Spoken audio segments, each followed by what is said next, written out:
గాయత్రి గారు, నేను అడగాల, చాలా రాసుకున్నట్టున్నారు మీరు. రాసుకోవటం కదండి, అంటే వెంకటరెడ్డి గారి నుంచి పాయింట్స్ చెప్పి ఇలా తాత ఇందాక సార్ కూడా పాయింట్స్ చెప్పారు, ఆయన పొలిటికల్ అనలిస్ట్ అనుకుంటా, లక్ష్మణ్ గారు చెప్తుంటే లక్ష్మణ్ గారు సారీ అయ్యే రాసుకున్నాను అంతే. అంటే వెంకటరెడ్డి గారు ఇందాక ఒక మాట అన్నారు, వాళ్ళు ఎంతమంది కలిసి వచ్చినా మాకు భయం లేదు, మేము ఇంకా హ్యాపీగా ఉన్నాము అని చెప్పి. మరి 24 వాళ్ళేదో ఇప్పుడు 100 ఎలక్షన్లు గెలిచినట్టు ప్రతి వార్డు అసలు ఎలక్షన్ అంటే ఓడిపోవటం అంటే ఏంటో మాకు తెలియదు అన్నట్టుగా మాట్లాడుతుంటే 2014 లో మరి ఎందుకు ఓడిపోయారు? ముగ్గురు కలిసి వచ్చారు, మరి వీళ్ళు ఎందుకు ఓడిపోయారు? మరి సమాధానం చెప్తారా? ఇంకోటి ఏమన్నారంటే మేము ఎందుకు తిట్టుకున్నారు, మీరు అన్ని సమాధానం చెప్పి వెళ్ళాలి అని అన్నారు. మరి రేపొద్దున మీరు ఎలక్షన్కి వెళ్తున్నప్పుడు మీ ఎలక్షన్స్ లో ఒకప్పుడు ఆడుకున్న మీ చెల్లి షర్మిల గారు ఈ రోజు బయటకు వచ్చి అన్నయ్యని తిడుతుంది అంటే మీరు ఎందుకు తిట్టుకున్నారని చెప్పి మరి మీరు బయటకు వస్తారా సమాధానం చెప్పి?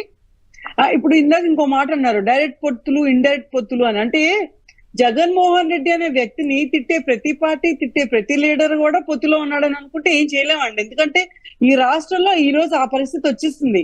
జగన్మోహన్ రెడ్డి అనే వ్యక్తి సీఎం గా చూడకూడదని చెప్పి యునానిమస్ గా, అప్పుడు బీజేపీకి ఒక ఐడియాలజీ ఉంటుంది, కాంగ్రెస్ కి ఒక ఐడియాలజీ ఉంటుంది, సిపిఎం కి ఒక ఐడియాలజీ ఉంటుంది. ఇంతమంది ఐడియాలజీస్ కూడా పక్కన పెట్టి కామన్ గా జగన్మోహన్ రెడ్డి అనే భయంకర వ్యక్తి ఈ రోజు ఆ కుర్చీలో కూర్చోకూడదు, ఆ కుర్చీకే సిగ్గు చేయటం అని చెప్పి యునానిమస్ గా ఒకే ఐడియాలజీ మీద ఉన్నారు అంటేనే మరి అదేందుకో ఆలోచించుకోవాలి. ఇందాక లక్ష్మణ్ గారు ఒక మాట అన్నారు, జగన్ అంటే భయం వీళ్ళందరికీ అని. దేనికండి? ఇప్పుడు మనుషులంటే భయపడాల్సిన అవసరం మామూలుగా అయితే లేదు. ఒక న్యాయబద్ధంగా లేకపోతే ఒక డెమోక్రసీని పాలించే వాడికి భయపడాల్సిన అవసరం లేదు. వెళ్తాం ఏముంది. ఇప్పుడు ఇందాక వెంకటరెడ్డి గారు చెప్పినట్టే చంద్రబాబు నాయుడుకి ఓటమేం కొత్త కాదు, ఇంతకుముందు కూడా ఓడిపోయాం గెలుస్తాం అంటాం, ఇట్స్ ఓకే. ఓటమి ఏం కొత్త కాదు, లేకపోతే ఓటమి రాగానే పరిగెత్తుకుని మొన్న 23 సీట్లు వచ్చినప్పుడు ఇంకేముంది పార్టీ అయిపోయింది, ఇంకా బాబు బయటకు రాడు, లోకేష్ పని అయిపోయింది అనుకున్నారు. అలాంటిది బయటకు వచ్చాం, ఈ రోజు మళ్ళీ మా స్ట్రెంగ్త్ మేము సాధించుకున్నాం. ఈ స్ట్రెంగ్త్ సాధించుకునే ఈ ప్రాసెస్ లో, ఈ హార్డ్ వర్క్ లో మా హార్డ్ వర్కే ఉంది కానీ ఎవరో వచ్చి మాకు వచ్చి సపోర్ట్ చేయలేదు, మాకు ఎవరో వచ్చి లిఫ్ట్ ఇవ్వలేదు, ఎక్కడిని అని చెప్పి మమ్మల్ని ఎవరు ప్రచారం చేయలేదు. మేము హార్డ్ వర్క్ చేయకుండా, మేము ప్రజల్లో లేకుండా ఈ రోజు దాకా ఒక్క రోజు కూడా లేవు. మేము పవర్ లో ఉంటామా లేదా పక్కన పెడితే ప్రజల్లో ఉన్నామా లేదా అనేది నాకు ఫస్ట్ క్వశ్చన్, దాని ఆన్సర్ చెప్తున్నాను నేను. ఇప్పుడు జగన్మోహన్ రెడ్డి ఉన్నారు, పవర్ లోకి వచ్చాక ఒక్క రోజు కూడా ప్రజల్లోకి ఎందుకు వెళ్ళలేదు? ఎందుకు ఎన్ని పార్టీలు జగన్మోహన్ రెడ్డి అనే వ్యక్తి ఉండకూడదు అని ఎంత దృఢంగా నిర్ణయించుకున్నారు అంటే ఆయనకి తెలియాలి. ఆయన సొంత ఫ్యామిలీ మెంబర్ సునీత గారు నేను లాస్ట్ టైం చూశాను, ఆవిడ ఏడుస్తుంది కెమెరా ముందుకు వచ్చి, నా పుట్టుక గురించి, మా షర్మిల గారి పుట్టుక గురించి కూడా నీచంగా మాట్లాడుతుంది. ఈ పార్టీ ఏం చేయాలి, ఈ పార్టీ ఇంత దారుణంకి దిగజారాలా అని చెప్పి వాళ్ళ సొంత ఇంట్లో వాళ్ళే చెప్తున్నారు. మరి దానికి సమాధానం చెప్పుకొని ముందుకెళ్ళంటే రేపు పొద్దున సోషల్ మీడియాలో వచ్చే ప్రధానికి ఇప్పుడు జగన్మోహన్ రెడ్డి గారు రియాక్ట్ అవ్వాలంటే, తెలుగుదేశం పార్టీ పెట్టే సోషల్ మీడియా పోస్టులంటికి చంద్రబాబు నాయుడు, లోకేష్ బాధ్యత తీసుకుంటానంటే దానికి మేము కూడా సమాధానం చెప్తాం. ఎందుకంటే సోషల్ మీడియాలో ఎవడో ఏదో మాట్లాడుకున్నానికి మాకు ఏం సంబంధం? ఎవరు మాట్లాడారు? షర్మిల గారిని మేము ఎక్కడ పరుషపద్యాలతో మాట్లాడలా, ఎక్కడ వ్యక్తిగత దోషణలు చేయలేదు. సునీత గారిని కూడా వ్యక్తిగత దోషణలు చేయలా. వాళ్ళు ఎవరు ట్రాప్ లో ఉండి పని చేస్తున్నారు ఏంటనేది మా దగ్గర క్లియర్ కట్ ఎవిడెన్స్ ఉంది కాబట్టి అదే మేము ఎస్టాబ్లిష్ చేశాం తప్ప వ్యక్తిగత దోషాలు బాగాలేదు. ఎవడో సోషల్ మీడియాలో పనికి మాట్లాడు ఎవడో పోస్ట్ పెడతాడు, దానికి మాకేం సంబంధం? ఒకడు పెట్టాడు జనసేన కార్యకర్త, ముఖ్యమంత్రి గారిని చంపేసి పేగులు మెల్ల వేసుకొని తిరగాలి అని చెప్పి పెసరాడి మీద తర్వాత కేసు పెట్టారు అనుకోండి. ఇప్పుడు ఏం చేయాలి? ఇప్పుడు అందుకని పవన్ కళ్యాణ్ పెట్టించాడని మేము అన్నాం, దానికి పవన్ కళ్యాణ్ క్షమాపణ చెబుతాడా? ఎవడో పెట్టిన దాన్ని మాకు అంటగట్టదు దయచేసి. రెండో అంశం వచ్చేటప్పటికి చెల్లి ఎందుకు వెళ్ళిపోయింది, పబ్లిక్ అడిగితే పబ్లిక్ మేము కూడా దాన్ని ఎందుకు వెళ్ళిపోయిందో చెప్తాం. ఏం కావాలంటే వెళ్ళిపోయింది, ఏమి ఇవ్వనంటే వెళ్ళిపోయిందో కూడా చెప్తాం. అది తెలుగుదేశానికి అనవసరమైనటువంటిది కదా. లేకపోతే మీ పార్టీలో ఒక్కసారండి ప్లీజ్, నన్ను మధ్యలో బ్రేక్ చేశారు వెంకటరెడ్డి గారు. మరి ఇప్పుడు కాదండి, మా పార్టీ వచ్చేసరికి మేమంటే పబ్లిక్ అన్ని సమాధానం చెప్పాలి. మా ఇంట్లో ఎవరు కూర్చున్నారు, మా పార్టీలో ఎవరు నించున్నాడు కూడా వీళ్ళంటే హత్యలు చేసుకుని కాదండి. ఒక్కసారి ఆగండి, అదే రాజకీయ పార్టీ గురించి నేను మాట్లాడుతున్నాను. 2019 నుంచి అంటే 2019 ముందు కరెక్ట్గా బాబాయ్ చనిపోతే మా మీద ఇంకే ఉంది, వీళ్ళే చంపించారు, మాకు సిబిఐ ఎంక్వైరీ కావాలన్నోళ్ళు అతను మాకు సిబిఐ వద్దని చెప్పి ఎందుకు మరి పిటిషన్ పెట్టి అది ఎందుకు జరుగుతుంది?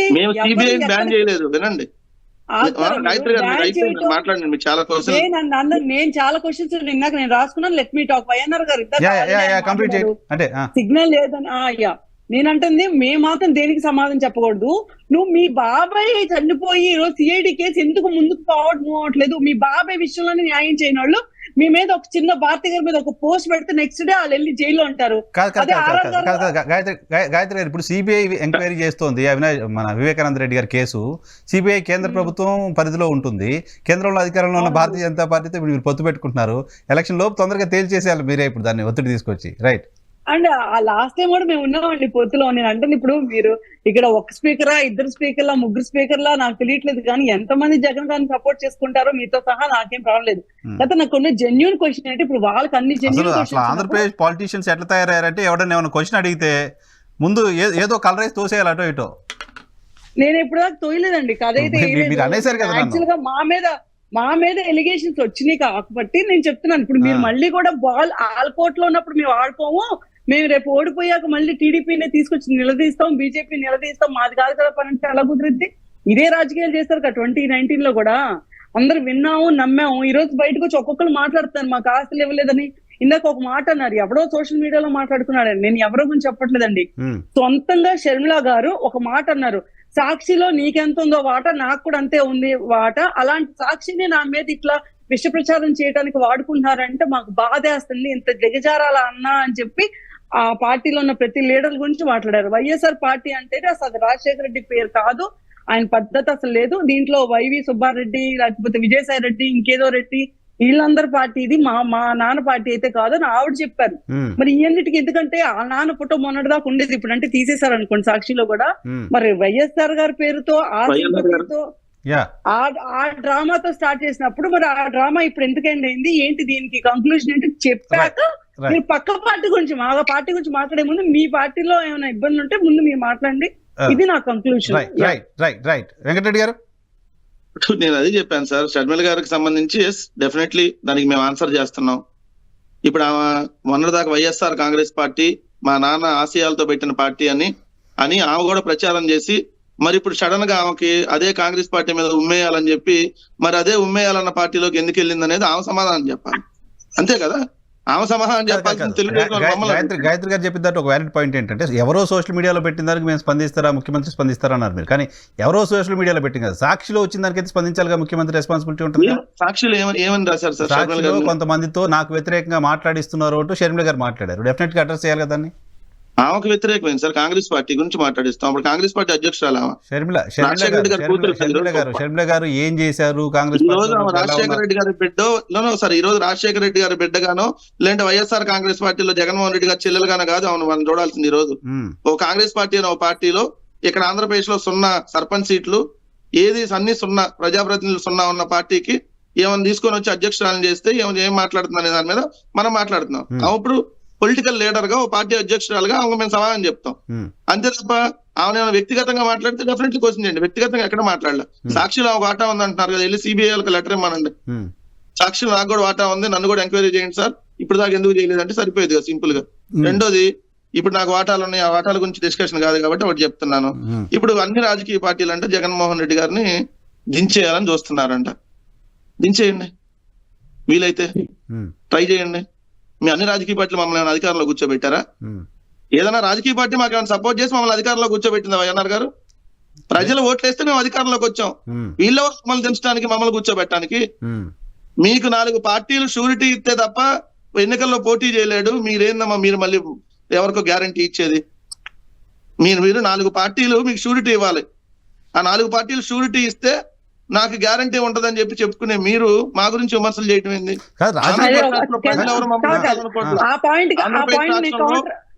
ప్రజలు మమ్మల్ని అధికారంలో తీసుకొని వచ్చారు. రాజకీయ పార్టీలు మాకు అధికారం తీసుకొని ఇవ్వాలా?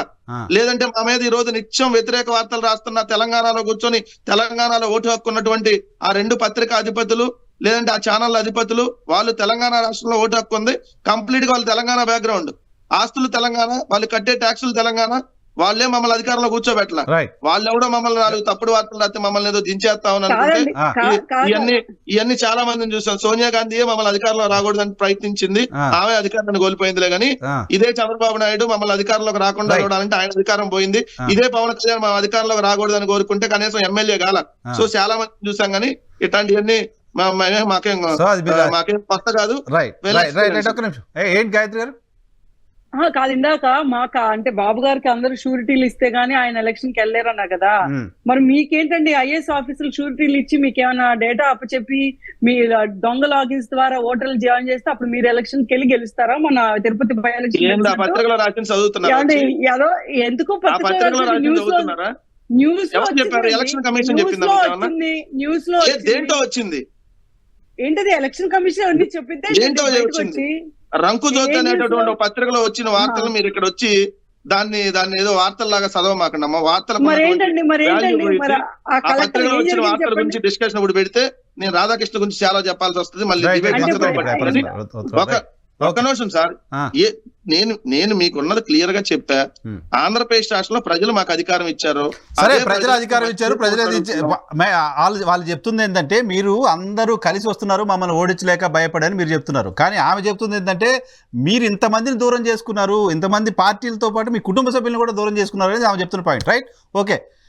అంటే మీరు అన్నట్టు షర్మిల గారికి ముఖ్యమంత్రి పదవిలో వాటా ఇచ్చి ఉంటే, ఎందుకంటే ఆ ముఖ్యమంత్రి కావాలని కోరుకుంది కదా తెలంగాణ. కోరుకుందో మీరేమీ లేదు, వాటా ఇచ్చేస్తే మళ్ళీ వీళ్ళే చెప్పేవాళ్ళు కదా, తల్లికో పదవి, చెల్లికో పదవి, తమ్ముడికో పదవి, ఇది కుటుంబ పార్టీ, ఎంతమంది పదవులు ఎత్తారు, నేలకి ఇటు తిరిగి పొద్దున పొట్టి ఇటు తిరిగింది, మళ్ళీ మధ్యాహ్నం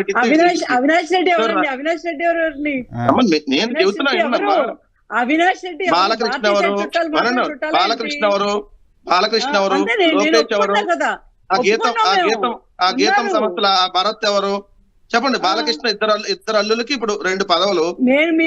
బాలకృష్ణకు పదవి, చంద్రబాబు నాయుడుకి పదవి. ఇక రేపొద్దున బ్రాహ్మణ్ గారు కూడా పోటీ చేస్తారని వార్తలు వస్తున్నాయి, ఎందుకంటే క్యాండిడేట్లు దొరకట్లేదంట. సో ఆమె కూడా పోటీ చేస్తారని వార్తలు వస్తుంటే ఇదన్నీ మేము కూడా విమర్శ చేయొచ్చు కదా. సో మనం ఎటు నేలకు కావాల్సిన తిప్పితే కాదు కదా, ఎటు నేలకి తిప్పేస్తే అటు కాదు కదా. నేను కంప్లీట్ చేస్తాను సార్. మేము వాళ్ళు అడిగేదానికి ప్రతిదానికి ప్రజలు మమ్మల్ని క్వశ్చన్ చేసిన దానికి ఏమైనా ఉంటే డెఫినెట్లీ మేము ఆన్సర్. మేము ప్రజలకు రెస్పాన్సిబిలిటీ, తెలుగుదేశానికో జనసేనకో రెస్పాన్సిబిలిటీ కాదు కదా.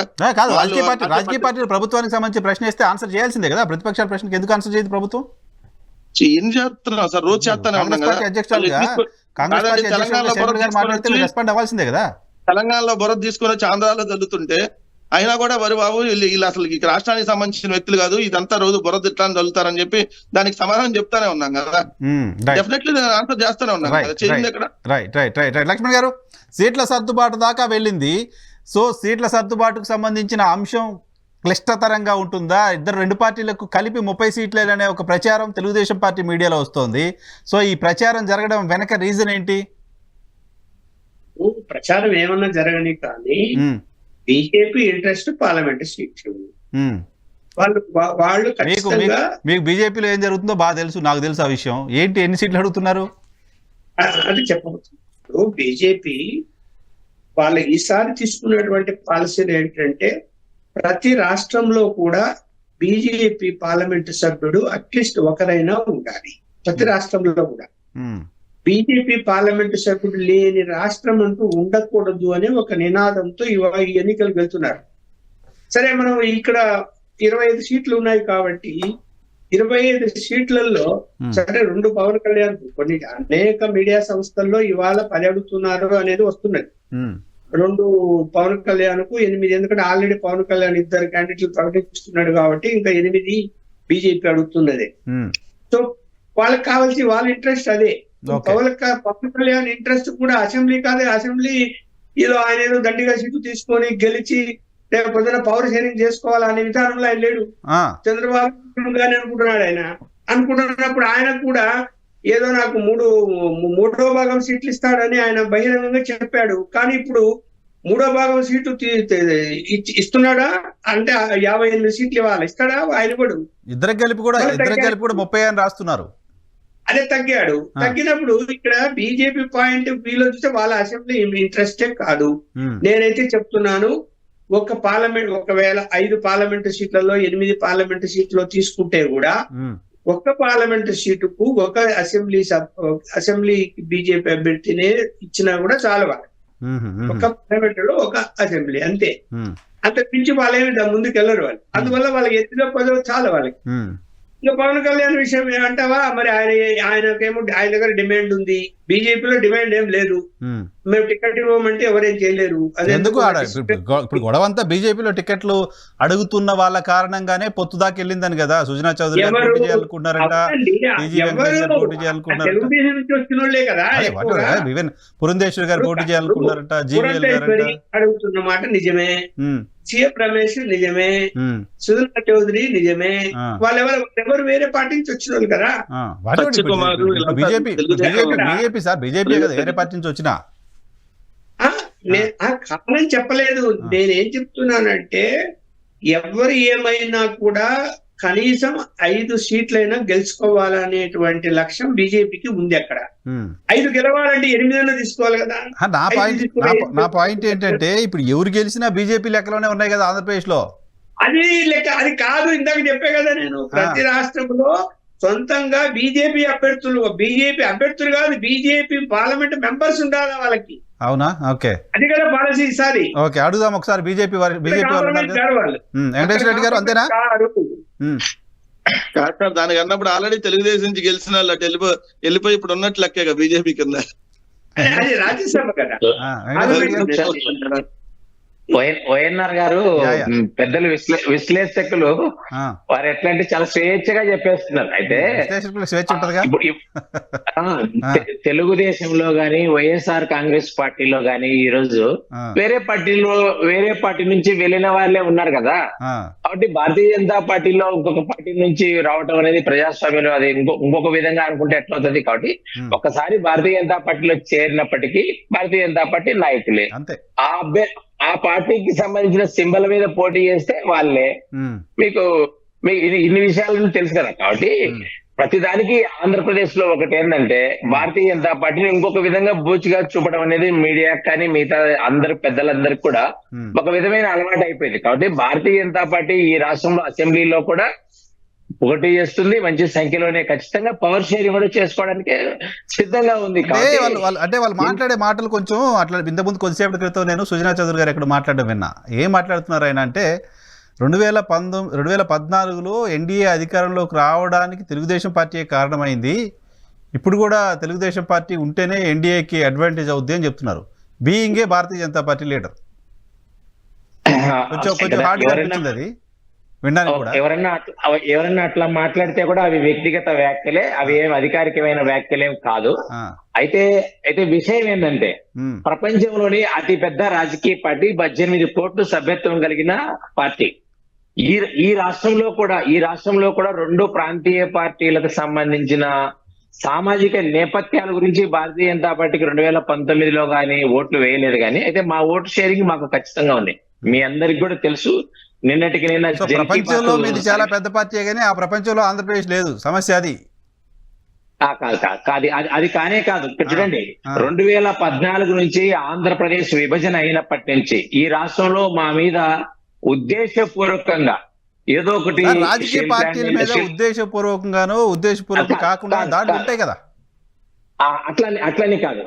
ఇప్పుడు మీరు చూడండి, స్పెషల్ స్టేటస్ కు సంబంధించిన విషయం మీకు అందరికి మళ్ళీ మొదటి నుంచి చెప్పాల్సిన అక్కర్లే. యూటర్న్ ఎట్లా తీసుకున్నారు. ఈ రోజు కూడా వైసీపీ టీడీపీ అడుగుతూనే ఉన్నాయి స్పెషల్ స్టేటస్ కావాలని. వైఎస్ఆర్సీపీ ఇది వరకు ఎన్నికలలో కూడా 2019లో ఈ అంశాన్ని వాడుకుంది.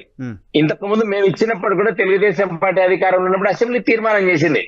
కాబట్టి భారతీయ జనతా పార్టీ మీద ప్రజల్లో కేంద్రం ఏమీ చేయలేదనే విధంగా ఇంకొక విధంగా వీళ్ళు చొప్పిస్తున్నారు తప్ప ఇంకొకటి కానే కాదు. మా బలము చెక్కు చెదరలేదు.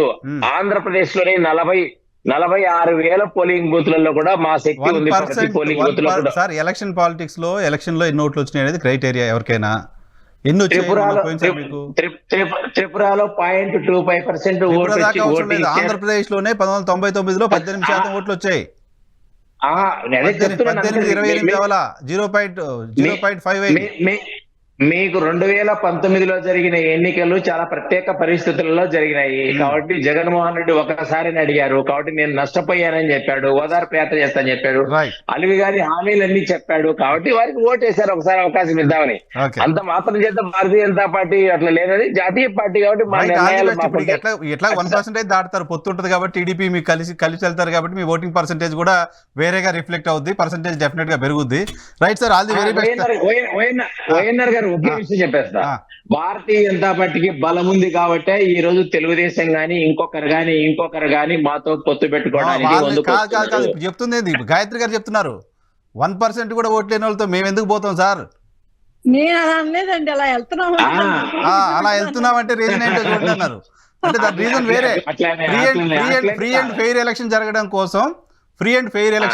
కోసం కేంద్రంలో ఉన్న భారతీయ జనతా పార్టీ మద్దతు అవసరం కాబట్టి మీతో కలిసి వెళ్తున్నారు, అంతేనా? భారతీయ జనతా పార్టీ ఇంకొక పార్టీ ఉన్నాయి, ఎన్నికల కమిషన్ నిష్పక్షపాతంగా తెలుగుదేశం పార్టీ మీ పైన అలిగేషన్ చేస్తుంది. అంటే తెలుగుదేశం బలంగా నమ్ముతుంది సార్, ఈవీఎంలు మేనేజ్ చేస్తున్నాడు మోడీ గారు. Free and fair election Jaganmohan Reddy వ్యవస్థల్ని వాడుకుంటాడు, భారతీయ జనతా పార్టీ మాతో ఉంటే వ్యవస్థల్ని వాడుకోకుండా భారతీయ జనతా పార్టీ కంట్రోల్ చేస్తుంది. That is the motto. అంటే పోయినసారి అలా వాడుకునే అవకాశాన్ని అధికారంలో టీడీపీ ఉన్న వైసీపీ వాడుకునే అవకాశాన్ని బీజేపీ ఇచ్చిందని అప్పుడు చూసాం కదా. చంద్రబాబు నాయుడు గారు ఎలక్షన్ కమిషన్ ద్వివేది గారి దగ్గరికి వెళ్ళి మా ఓట్లు అన్ని తీసేస్తున్నారు అని గొడవ చేయడం అదంతా కూడా చూసాం అప్పుడు. వైఎన్ఆర్ గారు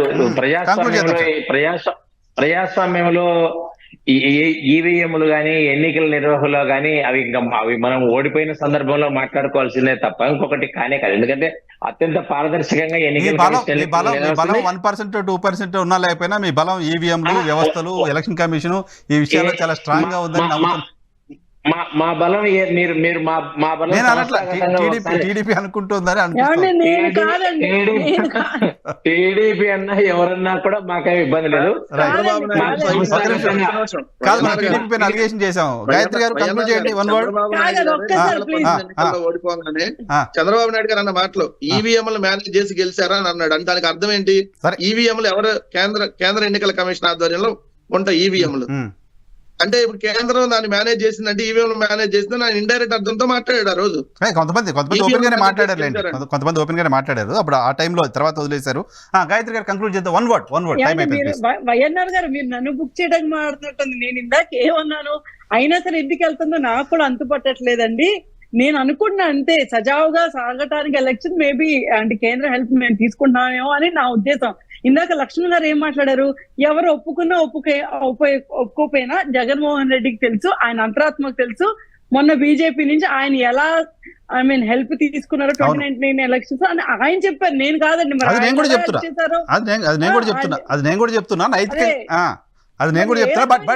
బట్ 1% లేని వాళ్ళ దగ్గరికి మేము ఎందుకు వెళ్తున్నామో మీరే ఆలోచించండి. నేనేం ఆలోచించాలా చెప్పండి మీరు? నాకు కూడా ఐడియా లేదండి. ఇప్పుడు మీరు జగన్మోహన్ రెడ్డి సో అందుకోసమే నేను చాలా పాలిష్డ్ గా చెప్పా, ఎవరికి ఇబ్బంది లేకుండా చాలా డెకరంతో చెప్పా. ఫ్రీ అండ్ ఫెయిర్ ఎలక్షన్ జరగడం కోసం భారతీయ జనతా పార్టీ వెళ్తున్నారు. Right, free and fair election జరగడం కోసం. Thank you.